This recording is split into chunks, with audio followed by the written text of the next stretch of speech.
안녕하세요. 2022학년도 고2 11월 전국연합학력평가 세계지리 해설을 맡은 단쌤 이다은입니다. 우리 2학년 친구들 오늘 진짜 고생 많았어요. 단쌤도 지금 고등학교에서 2학년 담임을 맡고 있는데 우리 반 친구들 어저께 단쌤이 종례하면서 너희 지금 마음이 어떠니? 그랬더니 별 생각 없어요? 이러면서 집에 갔거든요. 근데 오늘 아침에 조회 들어왔더니 어제 별 생각 없다고 했던 친구들이 다들 작년 기출문제 보고 지난번 시험지 보고 하면서 열심히 준비를 하고 있더라고요. 그래서 우리 2학년 친구들이 참 마지막 시험을 앞두고 굉장히 많은 위압감을 느끼고 있구나 하는 생각도 들었어요. 또 지난주에는 수능이 있었잖아요. 그래서 그 이후에 우리 반 친구들도 표정이 많이 안 좋더라고요. 다들 이제 내 차례구나 하는 생각이 나도 많이 드는데 주변에서 다들 얘기하잖아요. 부모님도 선생님도 계속 얘기하니까 그 심리적인 압박감, 그리고 또 지금 딱 기후가 그렇죠. 스산하고 마음도 많이 썰렁해지고 그럴 때입니다. 자, 이럴 때일수록 우리 조금 더 잘 해보자고요. 그리고 이렇게 해설 강의에 들어온 우리 친구들은요, 이미 다른 친구들보다 몇 걸음은 앞서 나가 있는 겁니다. 사실 전국의 2학년 친구들 시험 치르고 채점도 안 하는 친구들이 사실 대부분이거든요. 근데 우리 친구들은 채점 해보고 이렇게 해설 강의까지 찾아서 들어오고 했으니까 다른 친구들보다 몇 걸음 이미 앞서가고 있는 거죠. 정말 잘하고 있습니다. 자, 여러분들 지금 이 강의를 듣고 있는 친구들이 크게 세 가지 목적일 것 같아요. 첫 번째 친구들은 세계지리 수능 과목으로 선택해야지 라고 마음 먹고 이번 이 11월 학력평가 문제 그리고 자료들을 통해서 앞으로 어떻게 공부해야 될지 좀 계획 방향을 잡아야 되겠다 하는 친구들, 그리고 두 번째 친구들은 학교에서 아마 내신 과목으로 세계지리를 선택해서 공부하고 있고, 그리고 이제 학교 시험에서 이 11월 학력평가 문제나 자료들을 선생님께서 시험의 자료로 활용하시겠다고 하셔서 혹시나 이제 학교 시험을 대비해서 들어오는 그런 친구들도 있을 것 같아요. 그리고 세 번째로는 세계지리 할까 말까, 내년에 수능 과목으로 세계지리 괜찮을까 지금 약간 간보고 있는 친구들 있죠. 세계지리 하세요.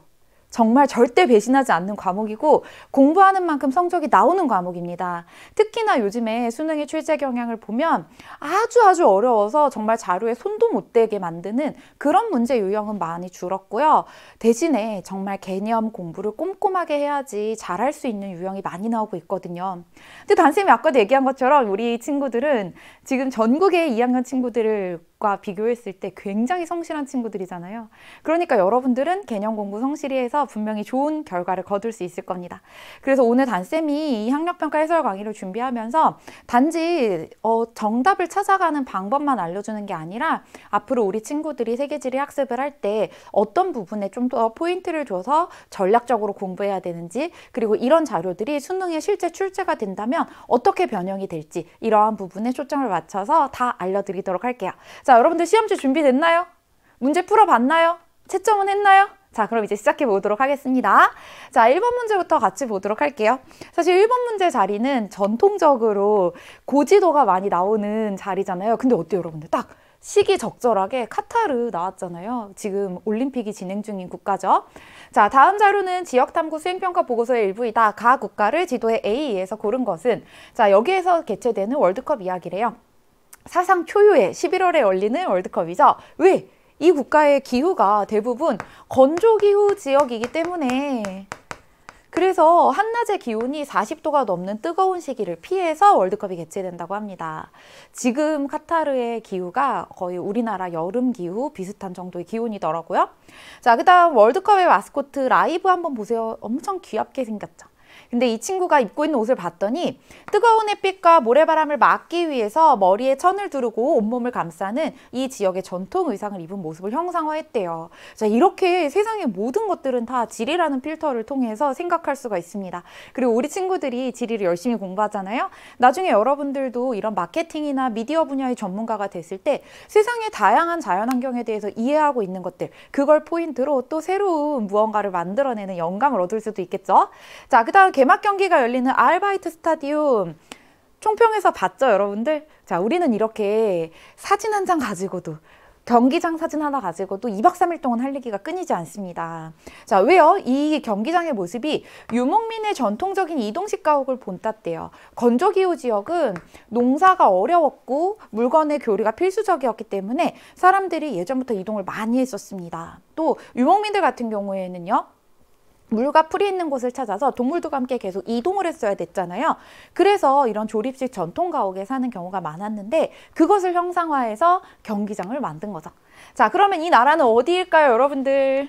지도에서 같이 한번 찾아보도록 할까요? A, B, C, D 중에 E가 되겠죠. 아열대고압대의 영향으로 사막이 넓게 분포하고 있는 E는 바로 카타르가 되겠습니다. 자, 그럼 여기 A, B, C, D 국가들 어떤 국가들인지도 여러분들 궁금했을 것 같아요. A는 어디였냐면 아이슬란드였는데요. 앞으로 우리가 아이슬란드와 관련해서 공부하게 될 주제들 간단하게만 정리해드리자면 아이슬란드는 대서양 중앙 해령의 일부가 해수면 위로 올라온 곳입니다. 그래서 세계의 대지형에서 공부하게 될 거예요. 그래서 지열 발전 그리고 수력 발전 많이 하는 국가고요. 자, 그 다음 B 국가는 독일이었는데요. 독일은 우리가 어디에서 만나게 되냐면 유럽의 공업화, 영국 이후에 빠르게 공업화가 이루어진 국가로 독일의 공업지역 다루게 될 거고요. 또 기후에서 독일이 나온다면 서한해양성 기후. 그 다음 C 국가는 포르투갈이고요. 포르투갈은 나온다면 기후에서 지중해성 기후 지역으로 출제가 되거나 아니면 라틴 아메리카에 대한 식민 지배, 그로 인해서 브라질에서 라틴 아메리카 지역 중에서 브라질은 포르투갈어를 사용하는 국가거든요. 이렇게 라틴 아메리카랑 연관지어서 나오게 되고요. 자, 그 다음에 D 국가는 어디냐면 가나였습니다. 가나는 무엇과 연관돼서 출제가 되냐면 초콜릿의 원료인 카카오. 가나와 그 왼쪽에 있는 코트디부아르에서 많이 생산하고 있거든요. 자, 그 다음 이 국가는 카타르. 이렇게 정답을 찾아줄 수가 있었습니다. 자, 그 다음 2번 문제로 넘어가 볼게요. 다음 자료는 두 종교의 사원을 소개하는 영상의 미리 보기 사진이다. 가나 종교에 대한 설명으로 옳은 것은? 자, 가 사원은요, 우리 친구들 동네에서 봤던 불교 사원하고 굉장히 다른 모습이죠. 왜냐하면 불교의 종파가 좀 다르기 때문에 그렇습니다. 그리고 굉장히 친절하게 불상이라는 것도 알려줬잖아요. 그래서 가 종교는 불교구나 알 수 있었고요. 자, 그 다음 나 종교는요, 우리가 세계지리에서 공부하는 모든 종교들 중에서 유일하게 다양한 신을 섬기는 종교예요. 왜냐하면 인도에서 아주 예전부터 고대 인도에서부터 내려오던 모든 종교를 다 통합한 게 바로 힌두교거든요. 그래서 다양한 신의 모습을 표현했다. 이 포인트를 통해서 힌두교라는 걸 알 수가 있겠죠. 자, 종교를 공부할 때는요, 종교의 기원지, 그리고 기원 시기, 그리고 주민들의 생활, 그리고 경관의 특성, 그리고 혹시나 갈등이 있다면 어떤 지역에서 왜 갈등을 하고 있는지 이 정도 출제가 되고 있습니다. 자, 가의 발상지는 남부아시아에 위치한다. 맞죠? 불교랑 힌두교 둘 다 남부아시아 지역에서 기원했습니다. 근데 사실 둘 다 인도에서 기원했지만 우리는 모두 평등해 라고 하는 불교가 인도에서 크게 환영받지 못하고 쇠퇴되었던 반면에 힌두교는 꾸준히 사람들의 이 머릿속에 남아 있었던 거죠. 그래서 둘 다 남부아시아 맞고요. 그 다음에 2번, 가해 신자들은 라마단 기간 동안 금식을 한다? 자, 라마단과 관련이 있는 것은 바로 이슬람교가 되겠습니다. 물론 신체적, 경제적으로 허락을 한다면 금식을 하는 거고요. 또 해가 진 다음에는 먹습니다. 그래서 이때 사람들이 그렇게 비만 위험이 높아진다고 해요. 그리고 최대의 쇼핑 축제가 열리는 기간도 바로 라마단 기간입니다. 자, 그 다음에 3번, 나의 주요 성지로는 예루살렘과 바티칸이 있다. 이것은 그리스도교의 주요 성지죠. 자, 그 다음 4번 보기도 왜 정답이 될 수 없었는지 같이 보도록 할게요. 가는 나보다 전 세계 신자 수가 많다? 이건 여러분들 문제 풀다가 헷갈리면 글자 수 순서대로 그리스도교, 이슬람교, 힌두교, 불교. 물론 왜 그렇게 됐는지 맥락이 다 있죠. 그 다음에 5번, 가는 민족 종교 아니고요. 보편 종교죠. 그리고 나는 민족 종교죠. 민족 종교는 특정 민족의 역사와 문화가 종교에 영향을 준 경우, 그래서 굳이 다른 민족들에게 열심히 포교하지 않고 우리끼리 믿는 것으로 만족하는 종교가 바로 민족 종교가 되겠습니다. 자, 그러면 3번 문제로 넘어가 보도록 할게요. 다음 자료는 다큐멘터리 방송 장면의 일부이다. 밑줄 친 이 지역에 대한 옳은 설명만을 보기에서 고른 것은. 자, 우리 지리 문제가 얼마나 친절하냐면 여기 사진도 줬죠. 그리고 줄글로 설명도 줬죠. 남아메리카에 있으면서 여기 브라질이고요. 연중 태양이 강하게 내리쬐고 오후에 대지를 세차게 적시는 비가 내린대요. 울창하고 아름다운 다층의 초록빛 숲, 이거 바로 열대우림이잖아요. 그래서 이런 힌트를 통해서 이 지역의 기후는 열대우림 기후구나 찾아줄 수도 있었지만 또 힌트가 있었어요. 여기 지도가 있었네요. 자, 지도가 나오면, 기후 문제에서 지도가 나오면 적도의 선부터 쭉 그어보는 겁니다. 여기 적도 부근 열대기후 나타나는 곳 맞죠? 자, 그럼 이제 보기 같이 보도록 할게요.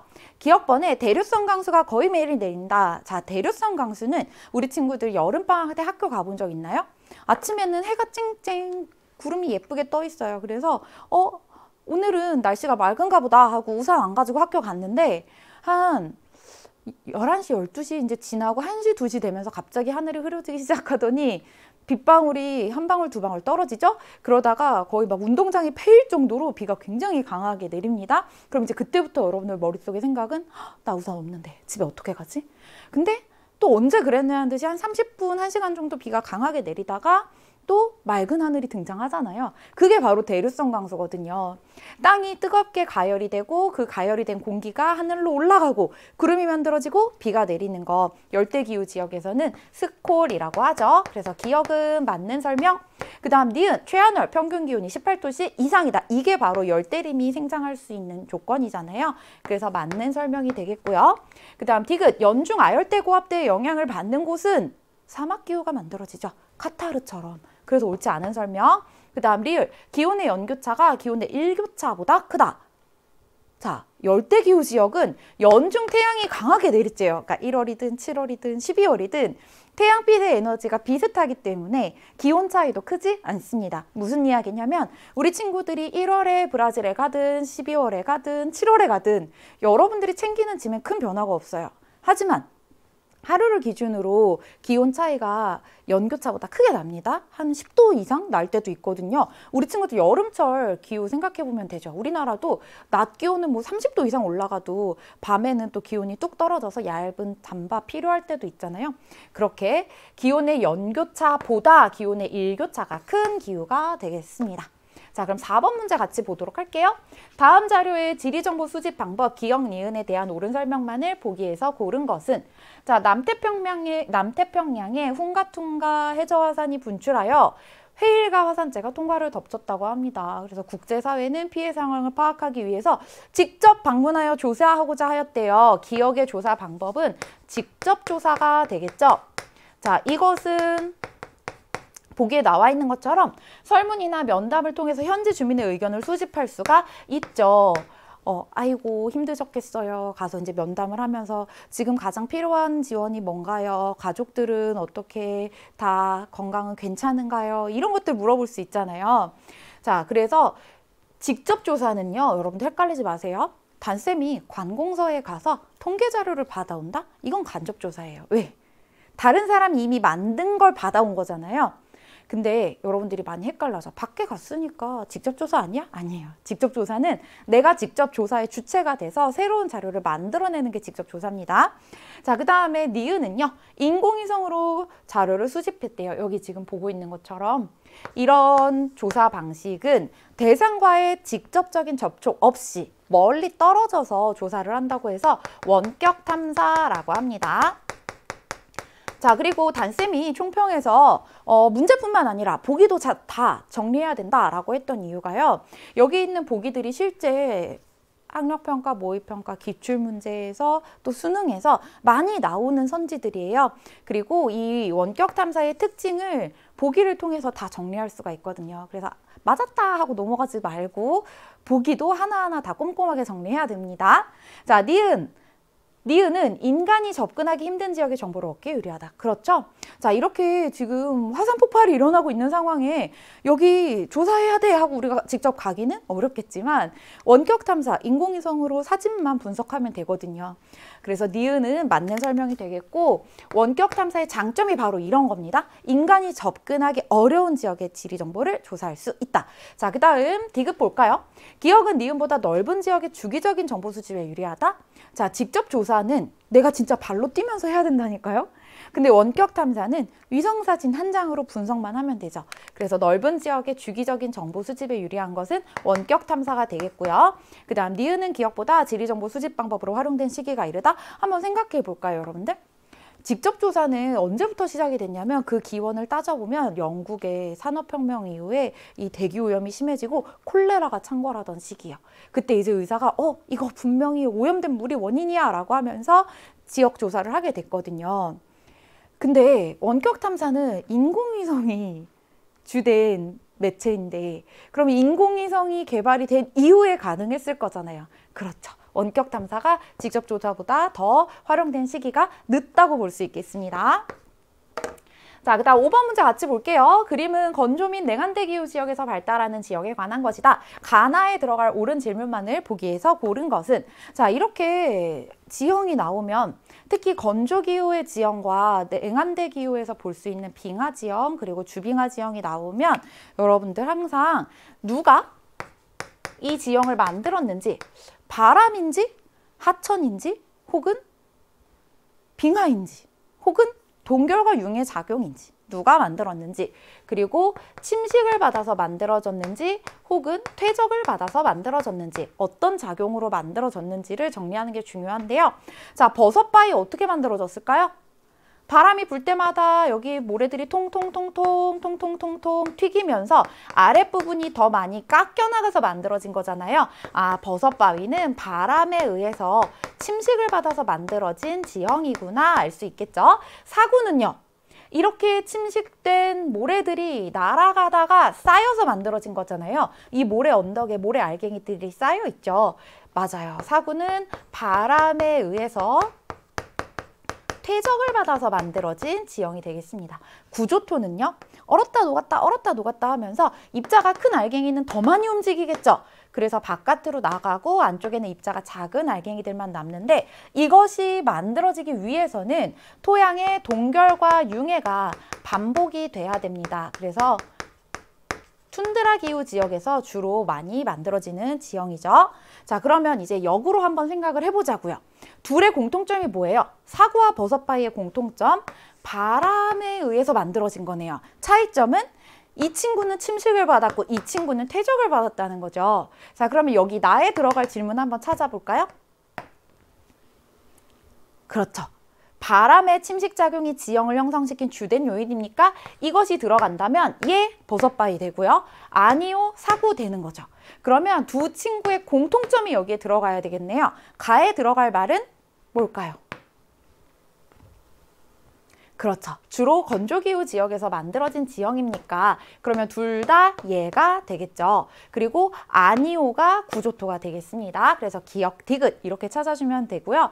여기에 문장을 하나씩 넣어봐도 돼요. 사실 우리 시험은 그렇게 시간이 부족한 경우도 많지 않기 때문에 잘 모르겠으면 심호흡 한번 크게 하고 나는 생각보다 많이 알고 있고 정답을 맞출 수 있을 것이다 하면서 하나씩 넣어보고 맞추면 됩니다.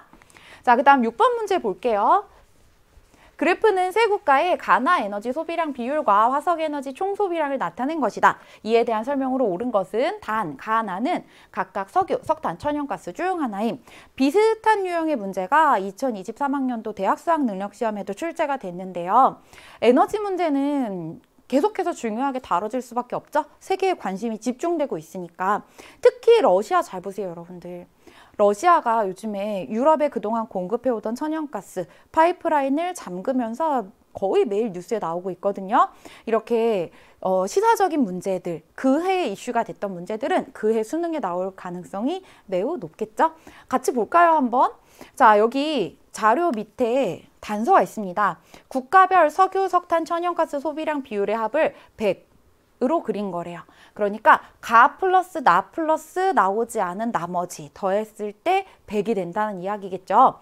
자, 근데 여기 중국의 비중이 압도적입니다. 중국이 사용하는 화석에너지 양 어마어마하고요. 이 중에 거의 68% 정도가 나 자원이래요. 중국은 전 세계에서 석탄을 제일 많이 생산하고 제일 많이 소비하는 국가잖아요. 나는 석탄이 되겠네요. 자, 그 다음 미국과 러시아가 중국보다 많은 비중 소비하고 있는 자원이기는 한데요. 자, 이거 한번 보세요, 여러분들. 미국 보고서 여러분들 이게 석유인지 천연가스인지 많이 헷갈렸을 것 같아요. 왜냐하면 미국에서 석유, 천연가스 둘 다 굉장히 많이 쓰는 자원이기 때문에. 하지만 여기 그래서 러시아가 나왔잖아요. 러시아는 천연가스의 주요 수출국인데요. 그 이유는 생산량이 워낙 많으니까 자국 소비량을 빼고도 굉장히 많은 양을 수출할 수 있는 거죠. 그럼 러시아에서는 석유도 쓸 수 있고 천연가스도 쓸 수 있다면 자국에서 생산량이 굉장히 많고 특히나 잉여량이 많은 천연가스를 많이 쓰지 않을까요? 근데 러시아에서 차지하는 비중이 20%대라는 게 좀 특이하죠. 그렇지. 가는 석유입니다. 그래서 가 그리고 나 그리고 나오지 않은 천연가스를 더하면 100%가 되는 거죠. 자, 같이 한번 볼게요. 산업혁명 초기의 주요 에너지원이었던 것은 석유가 아니고 석탄에 대한 설명이죠. 그 다음 가는 나보다 수송용으로 소비되는 비율이 높다. 석유는 대부분 수송용으로 유용되는 거 맞는 설명이 되겠죠. 그 다음 3번 나는 가보다 국제 이동량이 많다.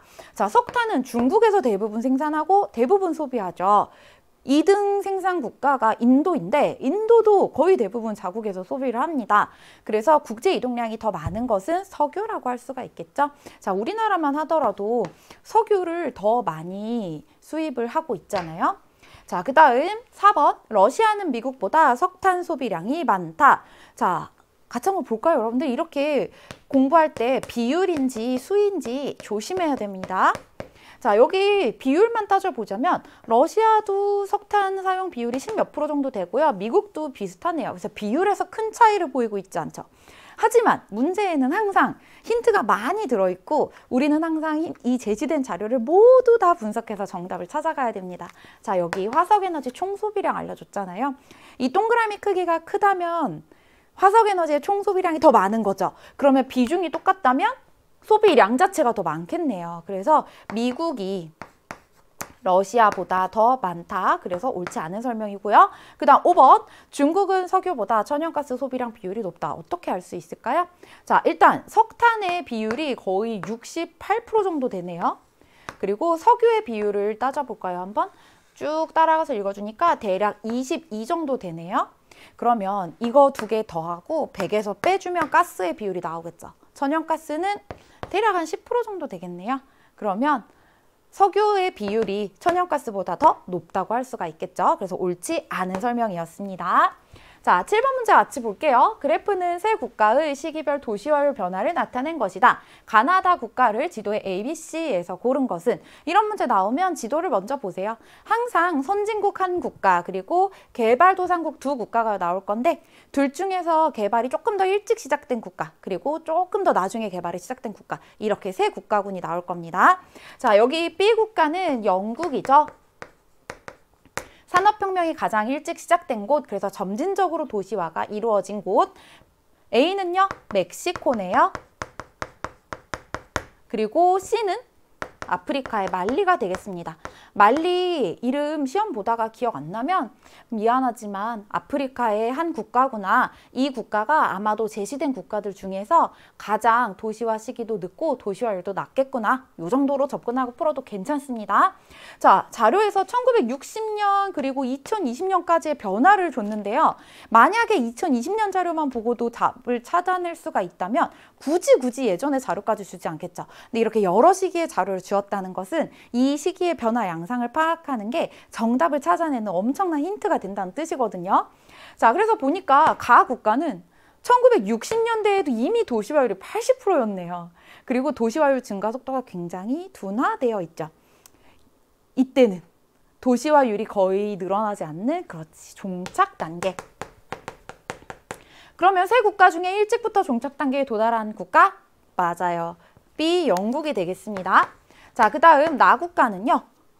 1960년대에는 도시화율이 거의 50% 정도, 그러니까 도시에 사는 사람과 촌락에 사는 사람의 비율이 거의 반반이었는데 이 사이에 산업화, 공업화를 열심히 추진을 한 거죠.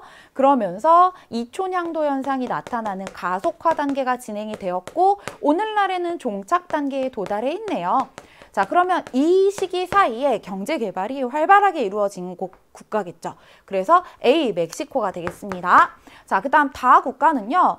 도시화율 증가 굉장히 가파르게 일어나고 있기는 하지만 근데 2020년에도 도시화율이 50%가 안 되고 있죠. 즉, 이 국가는 도시에 사는 사람보다 촌락에 사는 사람이 더 많다는 걸 이야기해주고 있는 겁니다. 그러니까 경제 구조가 세 나라 중에서 가장 수준이 낮구나라는 걸 보여주고 있는 거고요. 그래서 C, 말리가 되겠네요. 자, 이렇게 간단하게 정답을 찾아줄 수 있었습니다. 그 다음 8번 문제. 그래프는 새 식량 작물의 지역 대륙별 생산량 비율을 나타낸 것이다. 가나다에 대한 설명으로 옳은 것은 단 가나다는 각각 밀쌀, 옥수수 중 하나임. 자, 이런 자료는 우리 친구들이 교과서나 혹은 문제집에서 많이 봤던 기본 자료일 거예요. 그런데 수능에서 이런 내용이 변형돼서 나온다면 어떻게 나올 수 있을까요? 대륙별로 어떤 자원을 많이 생산하는지 생산량을 비교하는 게 나올 수도 있겠고 또 주요 국가별로 어떤 자원의 생산량 비중이 높은지 비교하는 문제도 나올 수 있겠죠. 그래서 기본 자료를 보고 정답 찾았다 하고 신났다 하고 넘어가지 말고요. 다시 한번 꼬아봐야 됩니다. 알겠죠? 자, 가 자원은 아메리카에서 생산량이 가장 많네요. 그리고 나 자원은 아시아에서 생산량이 가장 많고 다 자원도 아시아의 생산량 비중이 꽤나 높죠. 자, 이걸 통해서 알 수 있는 것. 아, 나와 다는 대부분 식량으로 쓰이는 자원이겠구나. 그러니까 인구가 많은 대륙인 아시아에서 많이 키우겠죠.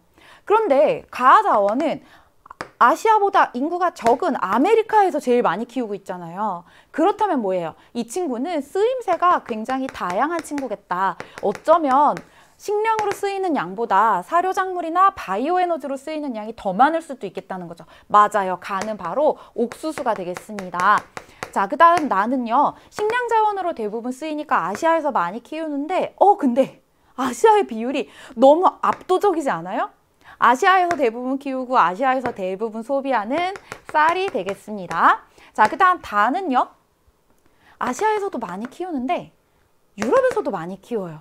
왜? 이 작물은 내한성, 추위에 잘 버티는 성질, 그리고 내건성이 뛰어난 작물이기 때문에 그래서 오세아니아에서도 많이 키워요.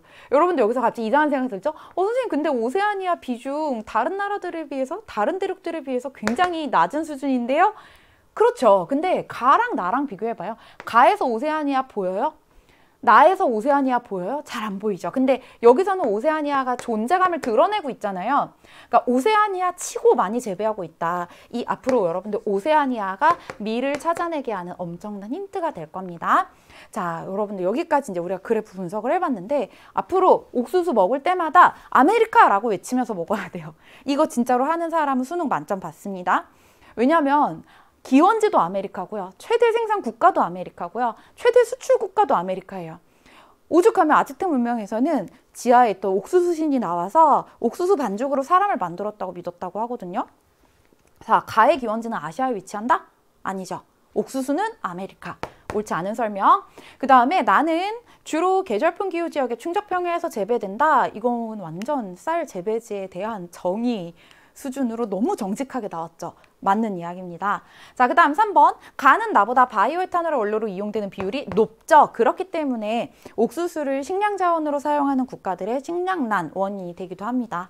그 다음 나는 다보다 국제이동량이 많다? 아니죠. 아시아에서 대부분 생산하고 대부분 소비하니까요. 밀은요. 우리나라도 대부분을 수입에 의존하고 있거든요. 그래서 밀이 더 국제이동량이 많고요. 단은 나보다 단위 면적당 생산량이 적습니다. 자, 그 이유를 생각해 보자면 아시아는 대부분 쌀을 주식으로 하는 지역이 많은데 그 지역들이 인구 밀도가 굉장히 높습니다. 그러니까 생각해보면 벼 자체가 단위 면적당 생산량이 많아서 인구 부양력이 높은 작물이기도 하지만 이 벼를 생산하기까지 일손이 많이 필요해요. 모내기, 수확 다 같이 해야 되기 때문에 그래서 이 벼농사 지역은 일반적으로 전통적으로 인구 밀도가 매우 높습니다. 자, 그래서 정답 찾아줬고요. 그 다음 9번 넘어가 보도록 할게요. 그래프는 지도에 표시된 세 지역의 기후 자료이다. 가나다에 해당하는 지역을 ABC에서 고른 것은? 자, 기후 문제에서 지도가 나오면 우리 뭐부터 해야 돼요? 적도에 선 긋는 거부터. 선 긋고 보니까 너무 삐뚤어서 다시 그을게요. 자, 적도에 이렇게 선을 쭉 긋고 보니까 북반구의 한 지역 그리고 남반구의 두 지역이 나왔네요. 그리고 그래프를 봤더니 우리랑 여름이 똑같죠. 7월이 여름인 곳 그리고 12월이 겨울인 곳 우리랑 똑같은 계절 패턴을 보이고 있는 다가 바로 북반구의 한 지점이겠죠. 근데 여러분들 항상 여기 중국 동해안에 점 찍혀 있으면 아 이게 온대 겨울 건조 기후였나? 온대 수분 기후였나? 헷갈리죠? 단쌤이 딱 정리해 드립니다. 자, 제주도에서 선을 그어봐요. 중국 동해안에 점이 찍혀 있는데 제주도에 선을 그어서 이 선보다 아래쪽에 점이 찍혀 있다면 여기는 온난수분 기후 지역입니다. 북반구의 온난수분 기후 지역. 이거보다 높은 곳에 선이 찍혀 있다면 겨울 건조 기후 지역이 되겠습니다. 자, 그 다음 여기는 진짜 시험에 자주 나오는 곳이죠. 남반구의 지중해성 기후 지역. 헷갈리면 세계지도에서 적도에서 지중해까지 올라간 만큼 적도에서 이만큼 내려와 봐요. 그러면 여기 지중해성 기후 지역인 거 딱 나옵니다. 그리고 기후에서 뉴질랜드가 나왔다? 무조건 남반구의 서해안해양성 기후 지역으로 나와요. 어디에 점이 찍혀 있든. 자, 그래서 보니까 가지역이랑 나지역은 일단 남반구의 두 지역인 것 같아요. 그리고 강수 패턴을 일단 보기 전에 사실 이것만 보고도 해결할 수가 있는 게 가지역이 여름 기온도 더 높고요. 겨울 기온도 더 높고요. 그래서 가지역이 더 저위도에 있는 지역이 아닐까? 이렇게 풀 수도 있겠지만 여러분들 확실히 풀 수 있도록 시기별 강수량도 나와 있었습니다. 자, 일단 여기 다지역은 나왔죠? 북반구의 온난수분 기후 지역으로 찾을 수 있었고 다는 여기였어요. 자, 시기별 강수량을 살펴봤더니 A지역은 6월에서 8월 강수량이 굉장히 많죠. 여름 강수 집중률이 높은 걸 보니까 이 시기에 고온다습한 계절풍의 영향을 받는 기후인 것 같아요. 자, 그래서 셋 중에서 여름 강수 집중률이 높은 기후, 그렇죠. 온난수분 기후밖에 없잖아요. 그래서 다는 A구나 찾아줬고요. 이제 B랑 C가 남았는데 C는 계절별로 강수량 차이가 크지 않죠. 모든 계절의 강수량이 고르게 많이 내리죠.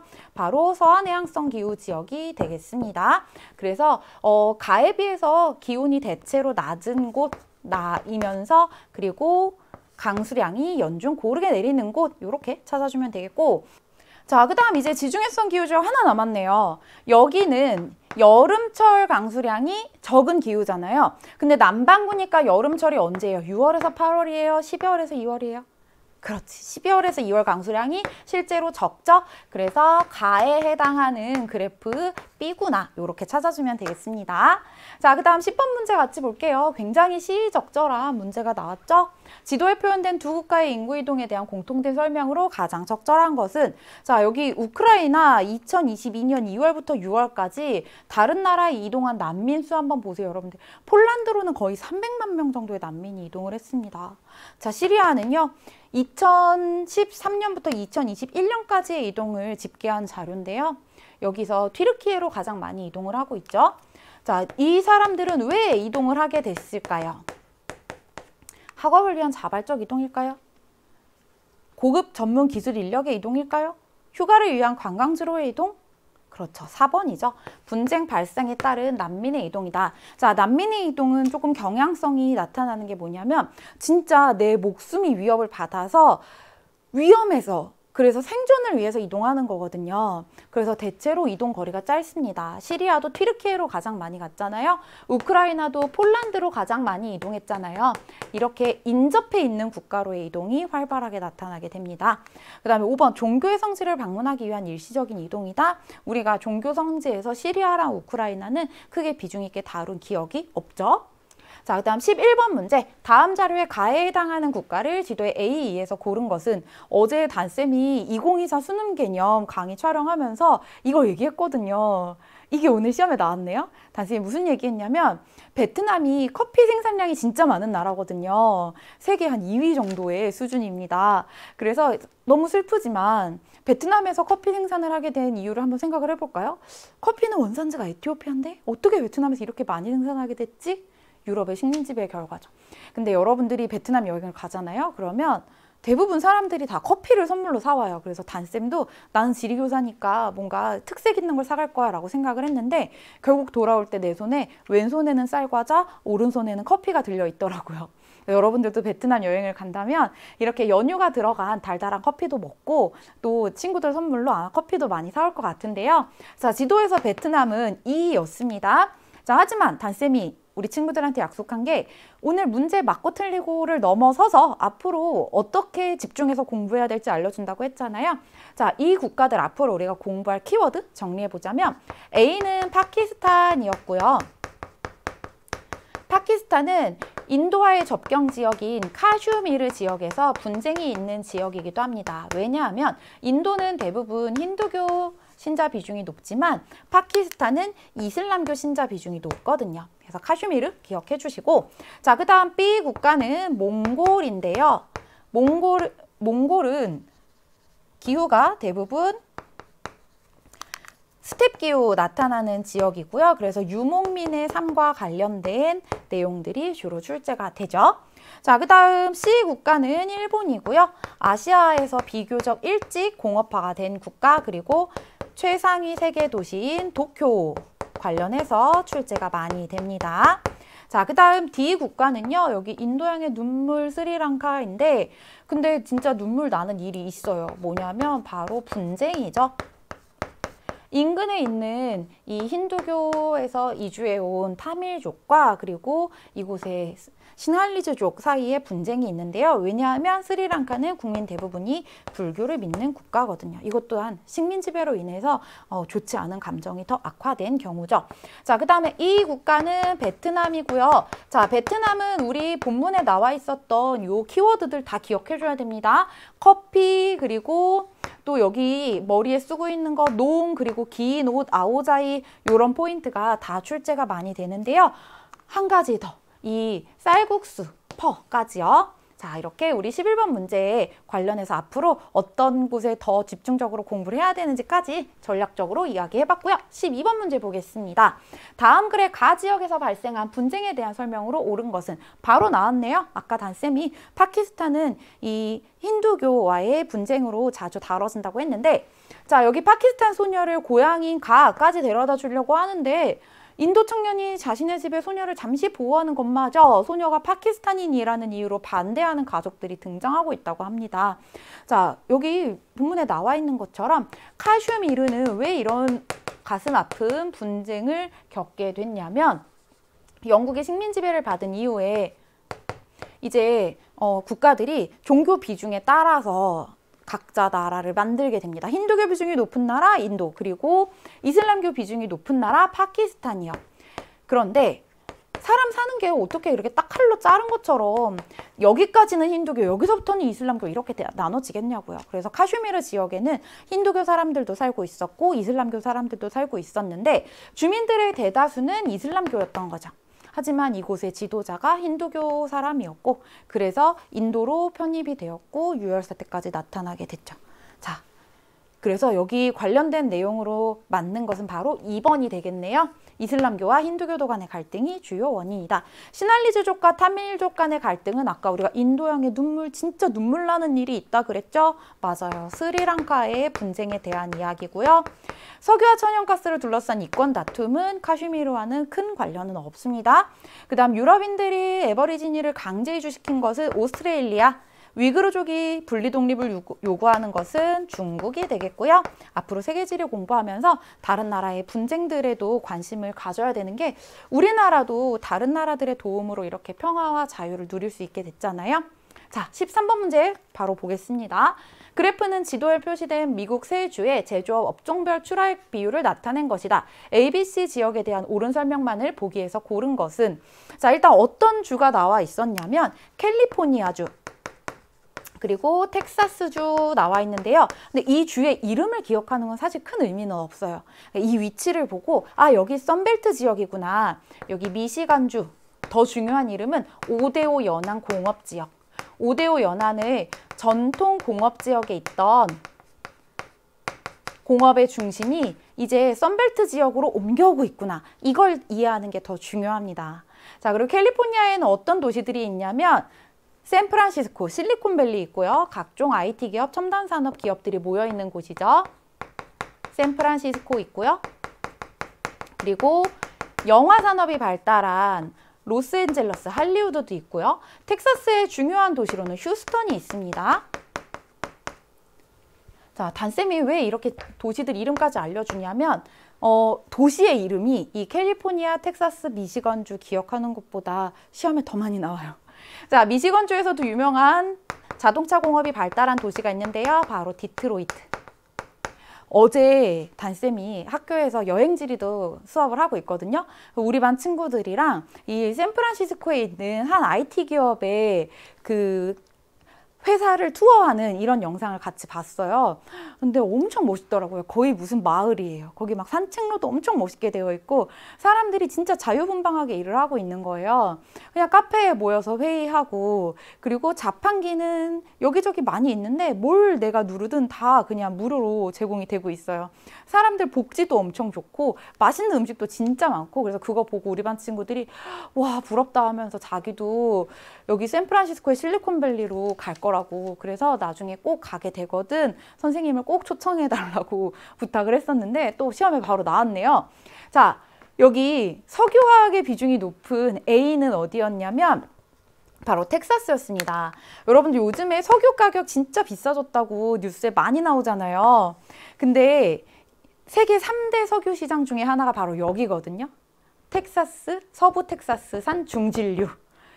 여기 석유 생산량 굉장히 많은 곳입니다. 그래서 A가 바로 여기 텍사스 주였고요.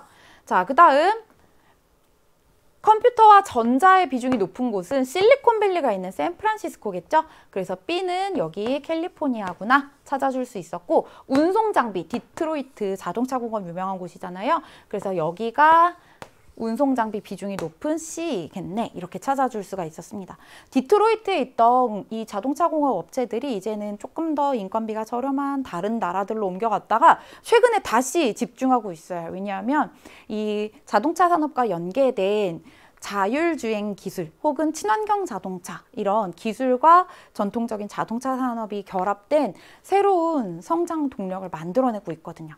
자, 기억본 보겠습니다. 첨단 산업 클러스터인 실리콘밸리는 B에 있죠. 여기 가면 우리 친구들도 꼭 단쌤한테 수강후기 게시판에라도 써주세요. 단쌤 저 실리콘밸리에서 일하고 있습니다 하면서. 자, 기억 틀렸고요. 그 다음에 니은 휴스턴 어디 있다고요? 텍사스주에. 그래서 틀렸고요. 그 다음 5대5의 수은을 바탕으로 공업이 발달하였다. 맞는 설명이죠. 자, 여기 5대5가 있다는 게 여기까지 마지막 빙하기 때 빙하가 있었던 곳이구나 라는 걸 알 수 있는 근거가 되는 지형인데요. 빙하의 영향을 받아서 만들어준 호수거든요. 그리고 이 5대5 덕분에 수은을 저렴하게 이용할 수 있었고, 그래서 자원을, 석탄을, 철광석을 저렴하게 수송할 수 있었고, 그게 또 공업 발달의 원동력이 됐다는 거죠. 디귿 맞는 설명. 그 다음에 리을, A와 B는 모두 선벨트에 속한다. 맞는 이야기가 되겠죠? 자, 그럼 14번 문제로 넘어가 보도록 할게요. 다음 자료의 가 지역에 해당하는 기후 그래프로 오른 것은 또 여러분들이 이제 막 곧 크리스마스 다가오니까 마음 막 설레고 싱숭생숭하죠. 여기 루돌프 나왔네요. 루돌프 어디에 살고 있냐면 툰드라 기후 지역에 살고 있습니다. 루돌프 옆에 지금 뭐가 보여요, 여러분들?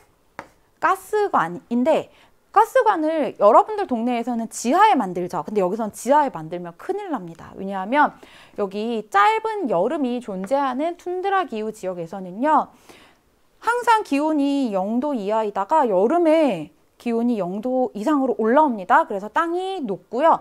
이 땅이 움직이게 돼요. 그래서 활동층이라고 하는데, 그때 그러면 이 가스관들이 끊어질 수도 있잖아요. 그래서 이 기둥을요, 영구 동토층, 마지막 빙하기 이후에 녹은 적이 없는 층까지 기둥을 깊이 받고서 가스관을 건설하고 있습니다. 자, 그러면 툰드라 기후 지역으로 맞는 거 찾아주려면 어떻게 해야 될까요? 일단 1번부터 어떤 기후 지역인지 분석 한번 해볼게요. 일단 우리랑 7월이 여름인 게 똑같죠? 북반구 지역이고요.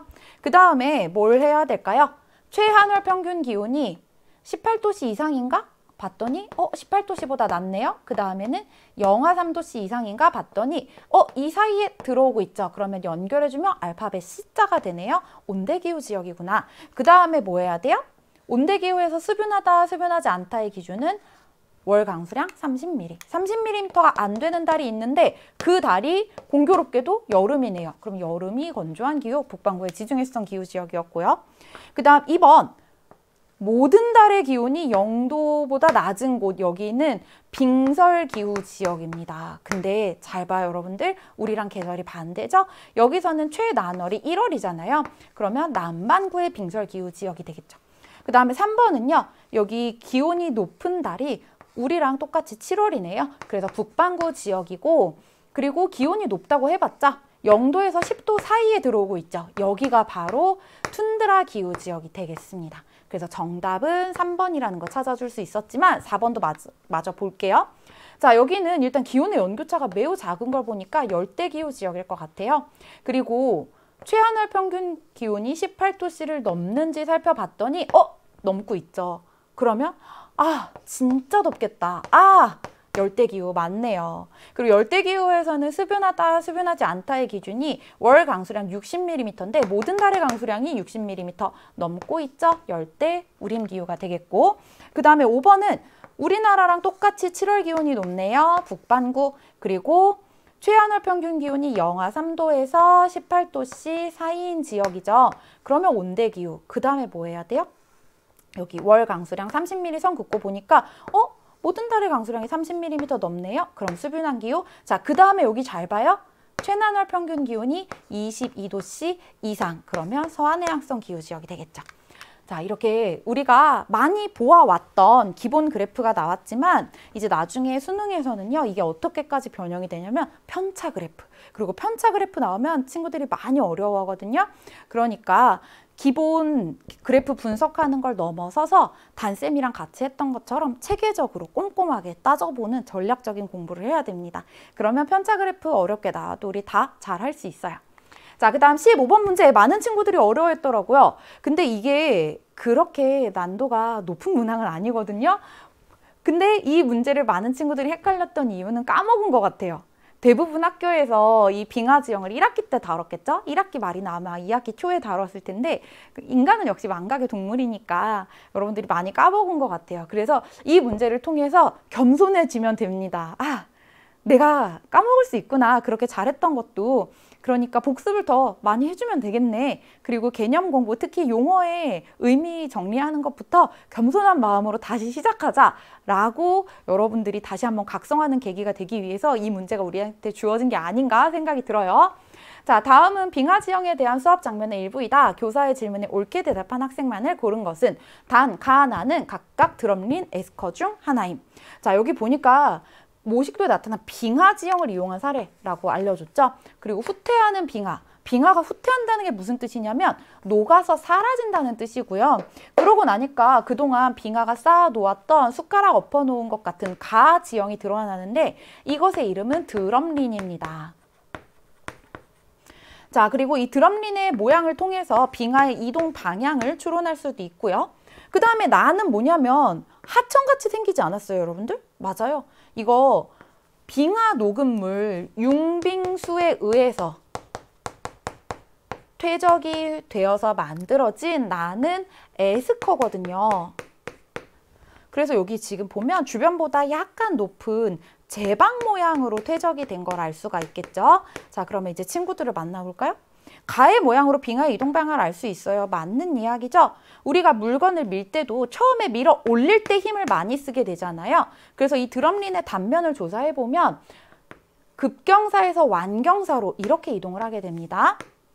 밀어 올릴 때 처음에는 훅 힘 많이 주고 그 다음엔 질질질질 끌고 가는 거죠. 그래서 급경사에서 완경사로 가는 걸 보고서 아, 빙하가 이렇게 이동했겠구나 하고 알 수 있어요. 자, 근데 여러분 헷갈리는 게 이거잖아요. 그럼 빙하가 이동한 건 뭐고 후퇴하는 건 뭐야? 빙하가 이동하는 거는 성장하는 거예요. 기온이 낮아지고 추워지면서 훅 앞으로 성장해 나가는 거. 그래서 최대 여기까지 내려왔던 겁니다. 이게 빙하의 이동 진행이고요. 빙하가 최대 여기까지 내려왔구나 라는 걸 보여주는 이 지형은 바로 빙하의 최대 라인을 보여주는 모레인입니다. 후퇴한다는 뜻은 뭐라고요? 녹아서 사라진다고요. 그럼 여기서 우리가 빙하를 바라보면 빙하가 자꾸 도망치는 것처럼 보일 거잖아요. 그래서 후퇴하는 빙하라고 합니다. 자, 그 다음에 나는 융빙수의 퇴적작용에 의해 형성되었어요. 이거 맞죠, 여러분들? 단쌤이 늘 강조하는 거. 항상 빙하 지형은 누구에 의해서 퇴적된 건지, 빙하에 의한 건지, 뭐 바람에 의한 건지, 침식받은 건지, 퇴적받은 건지 이런 거 구분하는 게 중요한데 에스커만큼은 유일하게 융빙수, 빙하 녹은 물에 의해서 퇴적된다는 거 요거 잘 기억해 주세요. 그 다음 가는 나보다 구성물질의 분급이 불량하죠. 왜냐하면 이 빙하가 신나게 얼어붙고 성장을 하면서 밀어 올린 지형이 드럼린이고요. 녹으면서 드러났기 때문에 여기에는 입자가 큰 물질, 작은 물질이 마구마구 섞여 있을 거예요. 마치 여러분들이 놀이터에서 모래성 쌓을 때 자갈 골라내고 고운 흙만 모아서 모래성 만들고 이러지 않잖아요. 근데 에스커는요, 융빙수라고 하는 흐름을 가진 존재에 의해서 퇴적이 됩니다. 자, 그럼 생각을 해봐요. 여러분들이 이렇게 큰 퇴적 물질을 가지고 있어요. 큰 거, 그리고 그 다음으로 큰 거, 그리고 제일 작은 거 가지고 있는데 이렇게 들고 가다가 더 이상 힘들어서 못 가져가겠다. 어떤 걸 먼저 내려놓겠어요? 크고 무거운 거부터 내려놓겠죠. 그 다음 둘 중에 크고 무거운 거, 그 다음 마지막에 가장 작고 가벼운 거. 그래서 이렇게 크기별로 나누어지는 현상을 분급이라고 하는데요. 에스커가 분급이 더 유리하겠죠. 왜? 하천이 흐르면서 퇴적을 했으니까요. 그래서 옳지 않은 설명.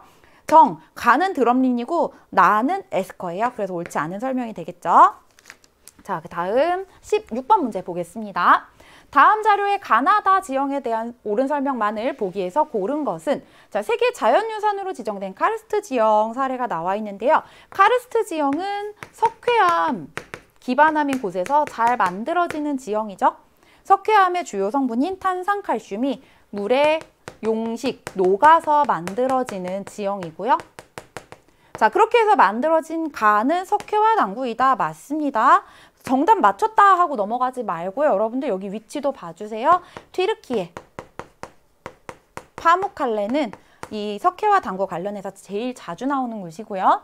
자, 그 다음 나는 기반암이 흐르는 물이 차별적인 용식작용을 받아 형성된 탑 모양의 봉우리다. 자, 이게 무슨 뜻이냐면 여기에 원래 이렇게 다 석회암 기반암이었던 거죠. 근데 이 봉우리는 살아남고 여기 단쌤이 지금 빗금치는 여기 애들은 다 어디 간 거예요? 용식 받아서 사라진 거죠. 용식 속도가 달랐던 거잖아요. 그게 바로 차별적인 침식이고 우발레는 뭐냐면 돌리네가 커지면서 인접한 돌리네와 붙어서 성장한 게 우발라가 되겠습니다. 자, 그 다음 다는요, 석회동굴인데 석회동굴은 용암동굴이랑 다르게 종유석, 석순, 석주 이런 지형들을 볼 수가 있죠. 맞는 설명이고요. 그 다음 가나다는 습윤기후에서 잘 만들어지겠죠. 왜? 탄산칼슘이 용식을 받아야 되잖아요. 용식이라는 게 탄산칼슘이 물에 녹는 걸 의미하니까 그래서 습윤 기후에서 더 잘 발달한다고 할 수가 있겠습니다. 자, 그 다음 17번 문제 한번 볼까요? 다음 자료의 가에 해당하는 국가를 지도의 A에서 고른 것은 자, 츠와나족의 땅, 보츠와나죠? 그리고 사실 이 문제가 나온 건 여러분들이 보츠와나를 모를까 봐 나왔다기보다 아프리카의 희망이고 아프리카의 모범인 나라니까 잘 공부해달라는 의미에서 우리에게 주어졌다는 생각이 드는데요.